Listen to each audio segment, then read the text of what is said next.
Donc contributeur. Je ne suis pas juste ni un spectateur passif,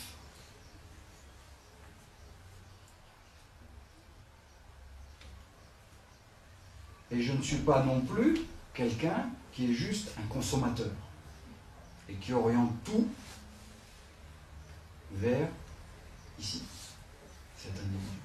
Je deviens un contributeur. J'élargis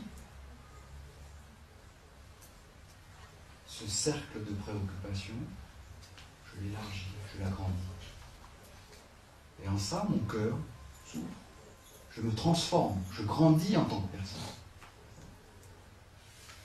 Donc vous voyez, ici, je vous donne, par ces exemples-là, et cette idée de ce grand ordre qui imprègne toute chose, vous voyez qu'au niveau de l'action, ça va. Quels sont les effets que ça va avoir? Responsabilité, plus de sensibilité à l'autre, ahimsa, non-violence, qui va imprégner chacun de mes actes. Et aussi, être un contributeur, partager, donner. Quoi que ce soit, donner.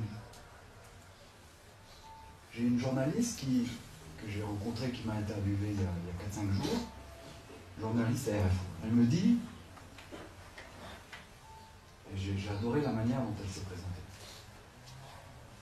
Elle dit, moi, mon travail consiste en une chose.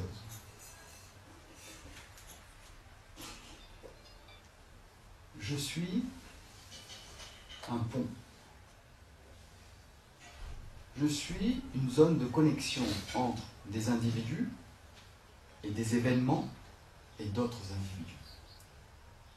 Journaliste à la télé et qui fait des reportages. C'est comme ça qu'elle voit son travail. Vous voyez, juste un changement, un élargissement du cadre. Et il se trouve qu'il y a un domaine qu'elle apprécie particulièrement, c'est le domaine de la spiritualité. Et elle essaye d'œuvrer dans ce domaine-là. Et ça la fait grandir parce qu'elle rencontre plein de gens dans ce domaine, mais elle partage aussi. Vous voyez ? Donc à chacun de nous de trouver qu'est-ce qu'on peut faire. Et on peut tous faire quelque chose. Donc, responsabilité, contribution. Et je dirais surtout, avant tout, il y a une chose qui est importante, qui est quand on voit ce grand ordre qui régit toute chose, et qu'on a le sentiment d'appartenir à un tout, de ne plus être isolé, de ne pas être séparé, de ne pas être coupé, de ne pas être tout seul, abandonné. Qu'est-ce qui se passe? Qu'est-ce qui se passe? Il y a de la joie, il y a de la légèreté, il y a de l'émerveillement. À juste regarder la brise qui souffle dans les arbres. C'est ça. Savoir s'éveiller à la présence de l'ordre dans ma vie. De plus en plus, faire que ma vie intègre cette relation que j'ai autour. Et toutes ces situations qui viennent à moi, tous ces événements auxquels je dois faire face. Avant, j'avais à faire face. Je les vois comme autant d'événements dans une dynamique extraordinaire et globale. Alors qu'est-ce qui se passe? Je sais que tout ça est pris en charge, ces événements et ces situations, ces rencontres que je vais faire, sont pris en charge et gouvernés par une loi, par un ordre des choses. Ce qui vient à moi, je l'accueille avec quel état d'esprit? Est-ce que j'essaye de lui résister? Ou de l'éviter? Ou de le combattre? J'ai parlé de ninja à une de mes conférences. Est-ce que ma posture est celle du ninja? Ou celle de dire, je vois ici un grand ordre. Et je vois que tout est à sa place. Tout est à sa place. Chaque relation, chaque événement qui vient, même s'il est déplaisant, ça va produire en moi, bien sûr, de l'inconfort. Ça peut produire de la tristesse, ça peut être des événements douloureux, des pertes d'êtres chers, des pertes financières. Mais tout ça est inscrit dans un certain ordre des choses. Et je fais partie de cet ordre. Alors vous allez me dire, oui, mais c'est du fatalisme tout ça. Vedanta, c'est exactement l'idée que j'avais de la philosophie indienne et de la spiritualité indienne. Ces gens-là sont fatalistes. Alors, est-ce que c'est du fatalisme? Pourquoi? Pourquoi? C'est aller dans les courants. Alors, c'est aller dans... Ok. Aller dans le flow, dans le sens du flow. Mais plus fondamentalement, c'est quoi? Comme je vous l'ai dit, tout ça repose sur un postulat qui est quoi? Je fais le choix de mes actions. Et mon domaine de compétence est celui de mes actions. Je fais des choix. En permanence, je dois prendre des décisions. Que dois-je faire? Que dois-je faire? Que dois-je faire? À chaque fois des situations, la vie peut être vue d'une certaine manière que comme une série de décisions que nous avons à prendre. Chaque fois des décisions. Nous sommes des acteurs. D'accord? Donc c'est là où le Vedanta est extraordinaire. On a parlé de responsabilité, on a parlé de contribution. On n'est pas en train de parler de fatalisme, on est en train de parler d'un ordre des choses, un vaste réseau dans différents domaines, mais qui inclut le fait que, alors dans cet ordre des choses, et inclut le fait que je suis un être qui a cette capacité de désirer et d'agir, et de choisir. Oui?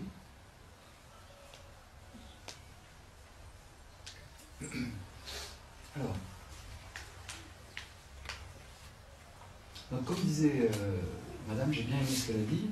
Elle a dit, cette présence de l'ordre nous amène cette absence de résistance à l'ordre amène une certaine tranquillité. Les choses sont à leur place. Et même quand il y a du chaos, où il y a un désordre apparent, je sais qu'il y a de l'ordre derrière. Vous voyez ce que je veux dire? Il y a de l'ordre derrière le chaos.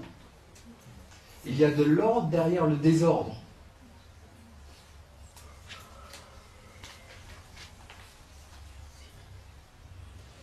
Et ce sont des choses sur lesquelles je n'ai pas prise.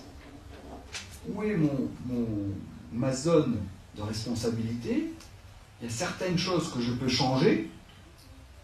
Et à ce moment-là, dans ces domaines-là, j'appliquerai tous les efforts, j'accumulerai les informations qui sont nécessaires pour prendre des décisions les plus informées possibles et agir. Mais au-delà de ça, le résultat de l'action ne m'appartient plus. Il est pris en charge par cet ordre. Donc vous voyez la légèreté que cela va induire. Et la lucidité, donc cette énergie extraordinaire que nous prenions ou qui était engloutie dans cette résistance à ce qui est.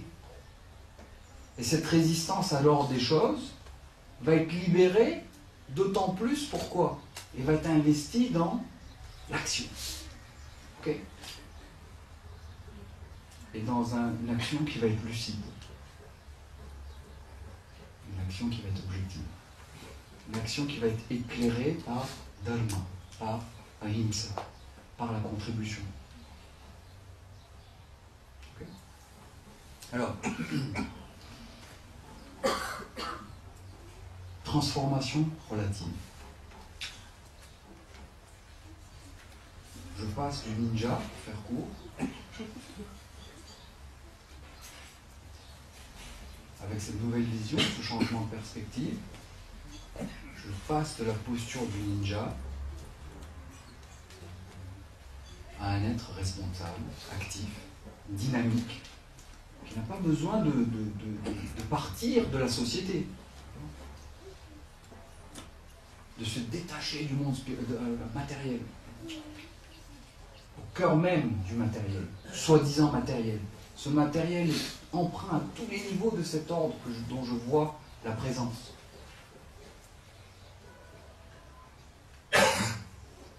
Posture du ninja à une personne éveillée à la réalité, lucide, active. Est-ce là tout? J'ai dit, il y a un deuxième volet.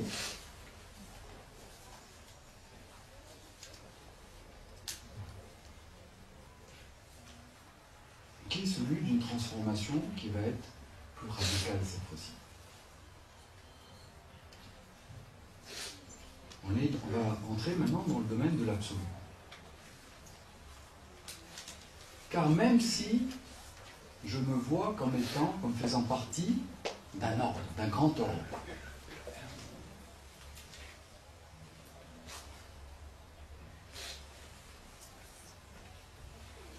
malgré tout,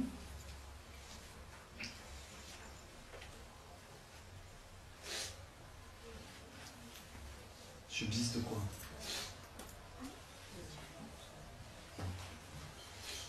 La différence. La limitation aussi. Je reste tout de même limité. J'ai un élargissement de perspective, où maintenant je m'inclus dans un tout, mais je reste encore un individu, une partie d'un tout. Okay. Le Vedanta ici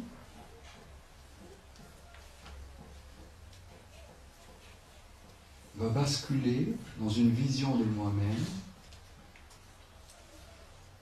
qui n'est plus celle de l'individu limité que je sois, en la questionnant.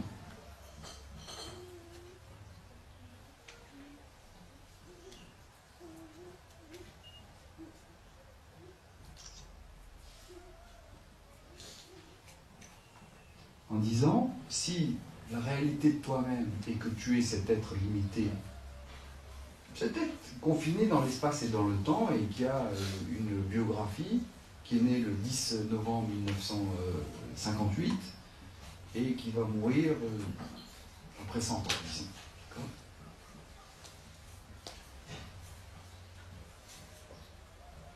Individu limité, c'est ça. La finitude, la temporalité. Je suis mortel et je suis sujet à une alternance de joie et de peine.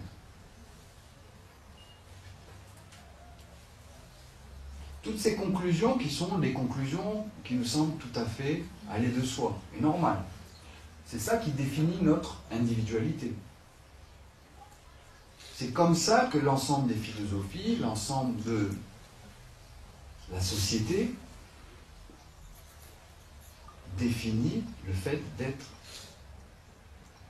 ce que je suis.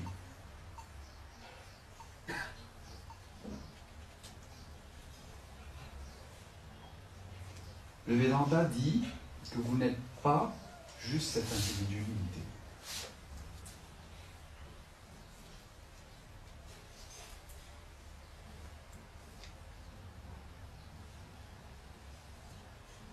Tout ce qui est ici est vous. D'accord ? Alors vous voyez le basculement complet encore de perspective. Donc, du ninja, on est passé à la partie qui fait partie du tout. Et maintenant, on dit, tu es le tout. Toi, tu es cela. Toi, l'individu, cet individu limité, qui semble être confiné, qui est défini par le fait qu'il est confiné dans ce corps, qui a ses pensées, ses émotions, etc. Tu es cela. Tu es quoi? Cela, c'est quoi? Ce grand ordre qui se décline à tous ces niveaux. C'est, comme je vous l'ai dit, uniquement dans le domaine physique, vous êtes représenté la somme immense de connaissances qui est nécessaire, uniquement dans l'ordre physique. Là, donc, on parle de ce grand ordre qui englobe tout, toutes ces disciplines, et qui régit l'ensemble de la vie, non seulement humaine, mais des autres êtres vivants, et des objets, et des phénomènes dans cette... pas juste dans cette galaxie, dans l'ensemble de l'univers. Donc l'individu limité est mis en équation et on lui dit tu es cela. Tu es ce grand ordre. C'est énorme. Alors, comment comprendre ça? Alors, il faut du temps pour dérouler cet enseignement, cette partie de l'enseignement, mais je vais essayer d'aller une méthode qui est une méthode qui va droit au but. Okay? en faire une méthode courte, une méthode raccourcie. Voyons ce que ça donne. D'accord ? Cet ordre, je vous ai dit qu'il est aussi présent dans mon corps et dans mes pensées, dans mes valeurs, dans les choix que je fais. Il est aussi présent au cœur même de toutes mes cellules, de mes organes, de ma capacité de penser, de me souvenir. Cet ordre est tout le temps en mouvement, tout le temps à l'œuvre, ici même. C'est un ordre qui n'est pas, dont je ne suis pas exclu. D'accord ? Tout le temps, en ce moment même, c'est l'ensemble de ces ordres est à l'œuvre au niveau de mon corps, de mes pensées, de mes émotions, de mes désirs, de tous ces organes, du fonctionnement des organes, etc. Et ce même ordre est actif ici même, au sein même de l'espace-temps, dans cette brise qui souffle sur l'arbre, le fait que le soleil est capté par ces feuilles, photosynthèse, capte des photons. Donc cet ordre est présent partout, et aussi ici. Comment est-ce que je peux, moi, être cet individu limité, être mis en équation avec cet ordre-là? Que je fasse partie d'un grand ordre, je le comprends. Mais maintenant, on me dit, non, tu es, il y a une équation, il y a une identité entre moi et le tout. Et moi, suis opposé, par définition, si je suis une partie, je suis opposé radicalement au tout. Ma connaissance est infime. La connaissance de ce grand ordre est infinie, est immense. Mes capacités sont limitées par les capacités de mon corps. Ma capacité de penser ou ma capacité d'agir est limitée. Et on a vu ce grand ordre qui englobe toute chose. Donc cette équation ne tient pas debout à ce niveau qui est un niveau explicite ou littéral. Mais si l'ensemble des Upanishads ont une vision de nous-mêmes qui peuvent nous communiquer, nous faire voir par des mots, c'est qu'ils voient dans cette équation quelque chose d'autre. Donc où se situe l'identité maintenant? Où est la vérité? Où est le point de résolution de cette équation? Où est-il? Il faut que les Upanishads me le fassent voir, ça. Où est-il?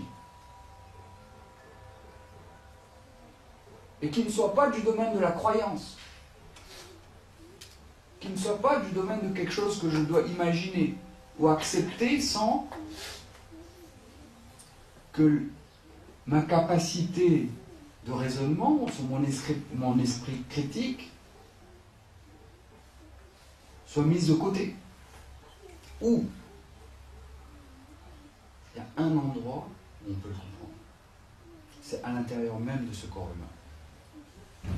Qui, comme je l'ai dit, est aussi habité par cet ordre qui est présent partout.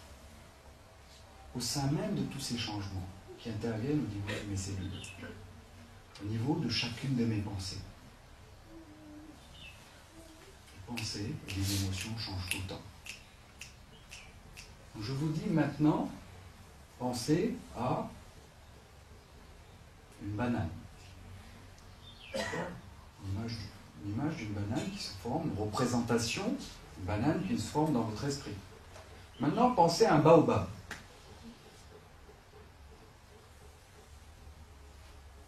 D'accord ? Maintenant, pensez à un Jacques. C'est marrant, il y a beaucoup de fruits et de légumes. Pensez maintenant au soleil. Alors qu'est-ce qui se passe? Les pensées changent.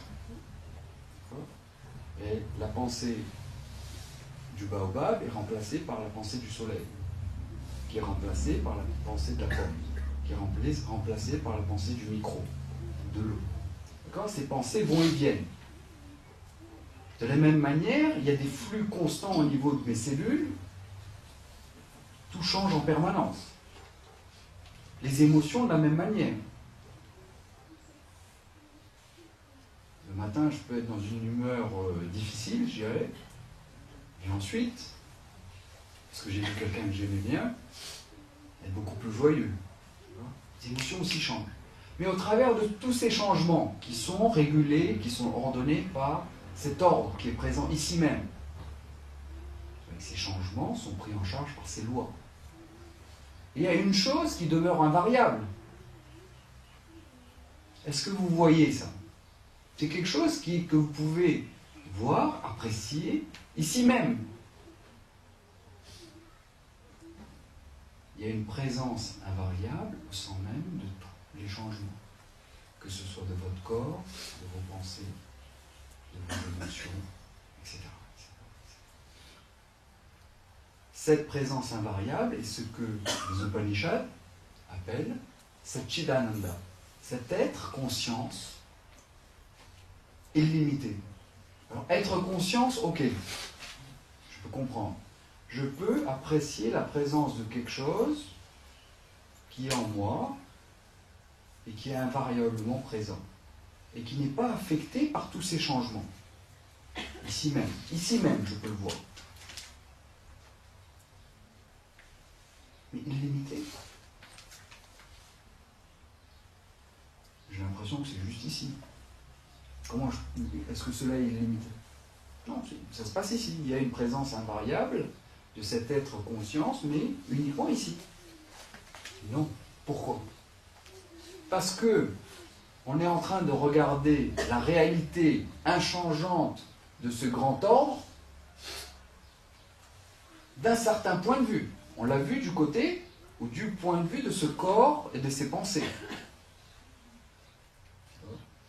Si la réalité de ce grand ordre, la nature essentielle de ce grand ordre qui est en changement constant, je peux l'apprécier, la comprendre ici même comme une présence invariable, où est la limite de cet être conscience?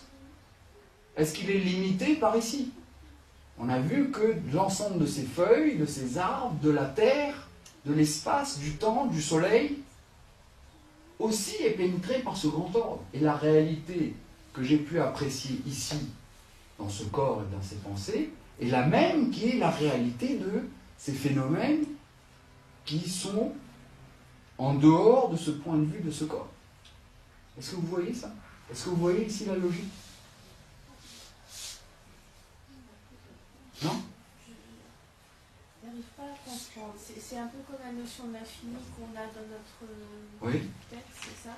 C'est le fait d'intégrer cette notion dans notre esprit qui fait qu'on peut être assimilé à l'infini, ou c'est autre chose? Je n'arrive pas. Non, c'est quelque chose qu'on peut comprendre et voir. D'accord? Prenons une analogie qui est une analogie classique. Je voulais un peu changer d'analogie. C'est pour ça que j'ai essayé cette version-là. Maintenant, prenons une analogie plus facile. Peut-être que je vais parvenir à vous faire comprendre de quoi je parle.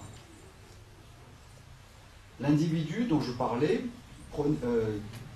dites-vous que c'est une vague. Okay? Le tout dont je parlais, l'individu qui fait partie du tout, c'est l'océan. La vague est au sein de l'océan. Okay? Donc, il y avait une vague qui était dans une posture de ninja et qui pensait être submergée par des plus grandes vagues et qui avait peur, etc. De là, on est passé, avec cette vision et ce changement à un niveau relatif, cette nouvelle vision, cette connaissance qui a amené une transformation à un niveau relatif, à une prise de conscience de cette vague, comme quoi elle faisait partie de l'océan. Cet océan, d'accord, d'où elle a émergé, par lequel elle est soutenue, par lequel elle vit, et en qui elle va retourner. L'individu qui émerge, vous en tant qu'être humain, moi en tant qu'être humain, je suis né, j'ai émergé au sein de ce grand ordre. Je suis le résultat de tous ces ordres physiques, biologiques, etc. L'évolution de la vie, de la planète, la formation des galaxies, etc. L'émergence de la conscience. Donc je suis moi, le résultat, et j'ai émergé, et je suis maintenu, et je retourne. Donc je suis maintenu, alors même que ici je suis en train de parler, ce qui me maintient, c'est cette présence, cet ordre. partout en changement, à différents niveaux. Du micro, du quantique, qui habite le cœur de mes cellules, au macro, chimie, etc., biologie. Alors, si j'examine la réalité de cette vague, et si on dit, toi vague, tu es l'océan, tu penses être juste une vague qui est délimitée par cette forme, et qui est née un jour et qui va mourir, mais en réalité, tu ne fais qu'un avec l'océan. Donc vous voyez bien, maintenant, où est-ce que va se trouver le point de résolution de cette équation? Où? Au niveau de l'eau. Okay? Il n'y a qu'un point de résolution, sinon la vague ne peut pas être identifiée ou mise en équation avec l'océan. La réalité de la vague, donc là je parlais de la réalité de cet individu, qui est en fait juste, je suis moi en tant qu'individu, et vous, cet individu et vous ici, vous êtes qu'une manifestation de ce grand ordre, de cette connaissance et de ce pouvoir extraordinaire qui se manifeste à travers cet individu, avec ses qualités, cet autre-là. D'accord? Donc, si je regarde la réalité, la nature essentielle de cette vague, de cet individu, et ce qui est ici, je trouve l'eau, cette conscience, cet être conscience. Maintenant, cet être conscience ou cette eau que je peux apprécier et voir quand j'examine la réalité de la vague de l'individu, cette vague, cette eau, pardon, cette conscience, a-t-elle une limite? Est-ce que l'eau est limitée par le fait d'être une vague? Absolument. D'accord? Juste une forme. Absolument. Exactement. D'accord? Cette eau est limitée. Et c'est cela que je suis. C'est cela que vous êtes. Puisque c'est aussi la réalité de l'océan, vous avez tous compris. Et c'est aussi la réalité de ce grand ordre, de cet ordre physique, biologique, etc. Tous ces changements constants. Et une chose qui est invariable au sein de tous ces changements, et qui est et. C'est être, être, être, être, être, être.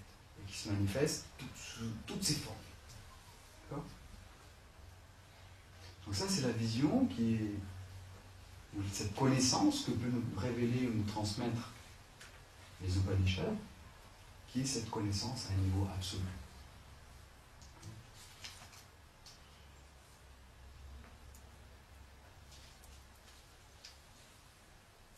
Donc j'ai débordé comme d'habitude.